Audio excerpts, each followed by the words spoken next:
एक ही परमात्मा के त्रिविध रूप, ब्रह्मा जी की आयु आदि का मान तथा सृष्टि का संक्षिप्त वर्णन। क्रौष्टकी ने कहा, भगवान, आपने ब्रह्मांड की उत्पत्ति का यथावत वर्णन किया तथा महात्मा ब्रह्मा जी के प्रादुर्भाव की बात भी बतलाई। भृगुकुल नंदन, अब मैं आपसे यह सुनना चाहता हूं कि प्रलय के अंत में जबकि सबका उपसंहार हो जाता है और प्राणियों की सृष्टि नहीं हुई होती, क्या शेष रहता है अथवा कुछ रहता ही नहीं? मार्कंडेय जी बोले, मुनि, जब यह संपूर्ण जगत प्रकृति में लीन होता है, उस समय की स्थिति को विद्वान प्राकृत प्रलय कहते हैं। जब अव्यक्त प्रकृति अपने स्वरूप में स्थित होती है तथा महतत्व आदि संपूर्ण विकारों का उपसंहार हो जाता है, उस समय प्रकृति और पुरुष समान धर्मा होकर रहते हैं।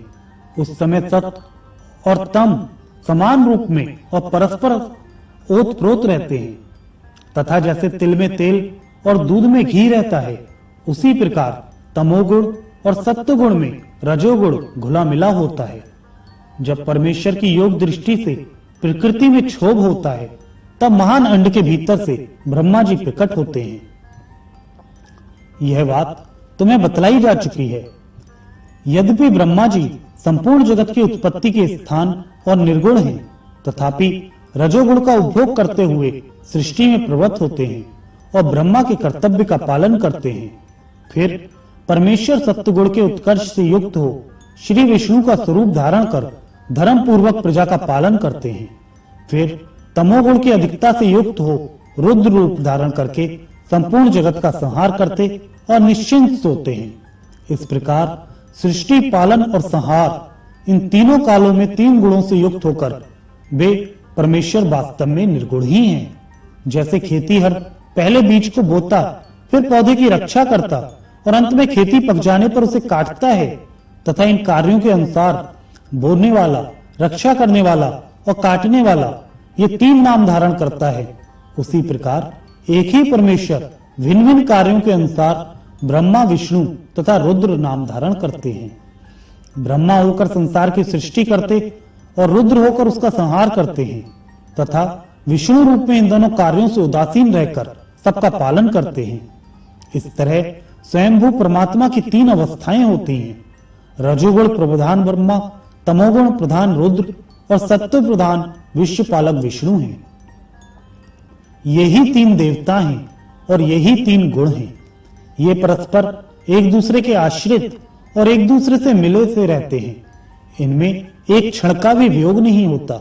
ये एक दूसरे का कभी त्याग नहीं करते।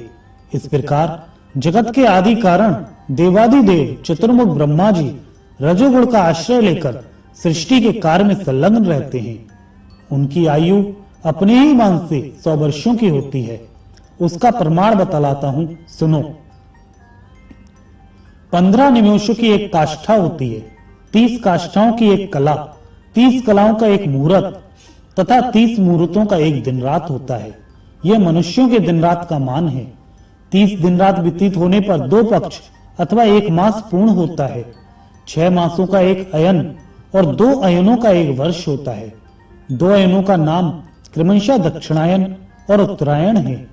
इस प्रकार मनुष्यों का एक वर्ष देवताओं का एक दिन रात है। उसमें दिन तो उत्तरायण और रात दक्षिणायन है। देवताओं के 12,000 वर्षों को एक चतुर्युगी होता है, जिसमें सत्ययुग, त्रेतायुग आदि कहते हैं। अब इनका विभाग सुनो। 4,000 दिव्य वर्षों का सत्ययुग होता है, 400 दिव्य वर्षों का उसकी संध्या और उतने ही वर्षों का संध्यांश होता है। 3,000 दिव्य वर्षों का त्रेतायुग है, उसकी संध्या और संध्यांश समय 300 दिव्य वर्षों का है। 2,000 दिव्य वर्षों का द्वापर युग होता है और 200 दिव्य वर्ष उसकी संध्या तथा संध्यांश के होते हैं।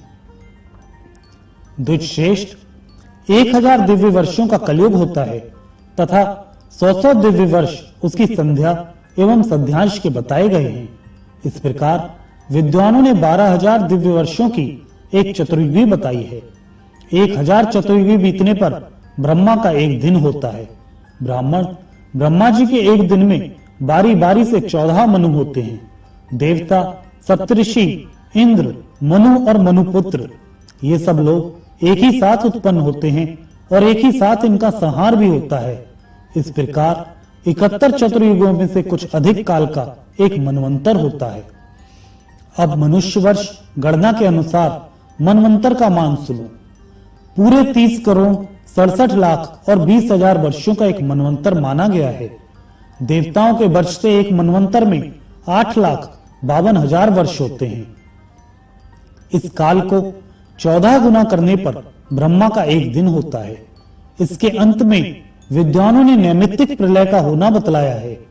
उसमें भूलोक और स्वलोक जलकर नष्ट हो जाते हैं, महरलोक बच जाता है, किंतु नीचे के लोगों को जलने से वहां इतना ताप पहुंचता है कि उस लोक के निवासी जललोक में चले जाते हैं। फिर तीनों लोक एक महासमुद्र के गर्भ में छिप जाते हैं। ब्रह्मा की रात आ जाती है, इसलिए वे उसमें शयन करते हैं। ब्रह्मा के दिन के बराबर ही उनकी रात भी होती है। उनके बीतने पर फिर सृष्टि का क्रम चालू होता है। इस प्रकार क्रमशः ब्रह्मा का एक वर्ष बीतता है और पूरे 100 वर्ष तक उनका जीवन रहता है। उनके 100 वर्ष को एक पर कहते हैं। उसमें से 50 वर्षों के प्रार्थ संज्ञा है। इस तरह ब्रह्मा का एक प्रार्थ बीत चुका है। उसके अंत में पद्म नाम से विख्यात महाकल्प हुआ था। ब्राह्मण अब उनका दूसरा प्रार्थ चल रहा है। इसमें यह 12 कलाप प्रथम कल्प है। कौशिकी बोले, सृष्टि के आदिकर्ता तथा प्रजापतियों के स्वामी भगवान ब्रह्मा जी ने जिस प्रकार प्रजा को उत्पन्न किया, उसका मेरे लिए विस्तार पूर्वक वर्णन कीजिए। मार्कंडेय जी ने कहा, ब्राह्मण, पद्म कल्प के अंत में जो प्रलय हुआ था, उसके बाद रात्रि बीतने पर जब सत्वगुण के उत्कर्ष से युक्त श्री विष्णु स्वरूप ब्रह्मा जी सोकर उठे, उस समय उन्होंने संसार को शून्य देखा। जगत की उत्पत्ति और संहार करने वाले ब्रह्म स्वरूप भगवान नारायण के विषय में विद्वान पुरुष यह श्लोक कहा करते हैं, जल नर से प्रकट हुआ है, इसलिए वह नार कहलाता है। भगवान उसमें सोते हैं, भगवान का वह अयन है, इसलिए वे नारायण कहे गए हैं। जागने के बाद उन्होंने पृथ्वी को जल के भीतर डूबी हुई जानकर उसे निकालने की इच्छा से वराह रूप धारण किया। उनका वह स्वरूप वेदमय, यज्ञमय एवं दिव्य था। उस सर्वव्यापी भगवान ने वराह रूप से ही जल में प्रवेश किया और पाताल से पृथ्वी को निकालकर जल के ऊपर रखा। उस समय जनलोक निवासी सिद्धगण उन जगदीश्वर का चिंतन एवं स्तमन कर रहे थे। पृथ्वी उस जल राशि के ऊपर बहुत बड़ी नौका की भांति स्थित हुई। पृथ्वी का आकार बहुत विशाल और विस्तृत है, इसलिए जल में डूब नहीं पाती। तदंतर पृथ्वी को बराबर करके भगवान ने उस पर पर्वतों की सृष्टि की। पूर्व कल्प की सृष्टि जब प्रलयाग्नि से दग्ध होने लगी थी, उस समय सब पर्वत पृथ्वी पर खंड खंड होकर बिखर गए थे और एकाणव के जल में डूब गए। फिर वायु के द्वारा वहां बहुत सा जल एकत्रित हुआ। उस जल से भीगकर और प्रवाह में बहकर जो पर्वत जहां लग गए, वे वहां अचल रूप से स्थित हो गए। कौशिकी ने कहा, ब्राह्मण, आपने थोड़े में ही सृष्टि का भलीभांति वर्णन किया। अब मुझे देवता आदि की उत्पत्ति का वृतांत विस्तार के साथ बतलाइए। मार्कंडेय जी बोले, ब्राह्मण, ब्रह्मा जी ने जब सृष्टि रचने का विचार किया, तब पहले उनसे मानस पुत्र ही उत्पन्न हुए। तदंतर देवता, असुर, पितर और मनुष्य, इन चारों को उत्पन्न करने की इच्छा से उन्होंने जल में अपने को योग युक्त किया। योगस्थ होने पर ब्रह्मा जी के कटि प्रदेश से पहले असुरों की उत्पत्ति हुई।